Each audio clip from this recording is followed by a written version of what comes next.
প্রত্যেকটা মেয়ের মনের কোণে একটা স্বাদ থাকে, তবে সেই স্বাদ বিভিন্ন কারণে হয়তো পূরণ হয়ে ওঠে না। তাই আজকে আমি আপনাদের শোনাবো গল্প কুটির থেকে একটা মেয়ের স্বাদের কথা। মা, আসছি। বাবা, আসছি।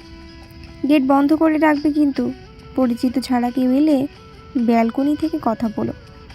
আর মা, দুপুরে আজ মিটিং থাকবে, শেষ হলে আমি ফোন করে নেব।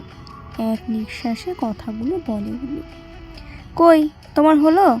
আমি কিন্তু গাড়িতে স্টার্ট দিয়ে দিলাম। গাড়ির ভেতর থেকে ময়না বলে ওঠে। দেখো মেয়ের কাণ্ড, পড়ে যাবে যে। আসতে ওর গাড়িতে। ছেলে বোমা অফিস বেরিয়ে যায়। দরজা বন্ধ করে ঘরে ঢুকে একটা দীর্ঘশ্বাস ফেলেন সুজাতা দেবী।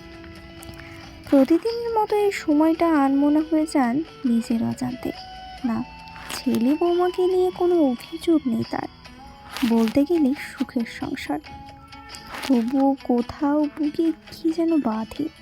সেকেলের বিয়ে পার সুজাতা দেবীর চাকরি করার বড়ই স্বাদ ছিল।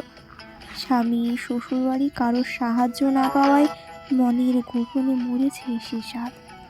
উর্মি যখন অফিস ফেরত এটা সেটা কিনে আনে বা কলিগদের সঙ্গে ঘুরে আসে, তখন সুজাতার মনে হয় পরের জন্মে সে যেন উর্মিদের মতো একটা খোলা আকাশ পায়, মজুরিবিহীন গৃহবধূর জীবন থেকে মুক্তি আর স্বউপার্জনের আনন্দ।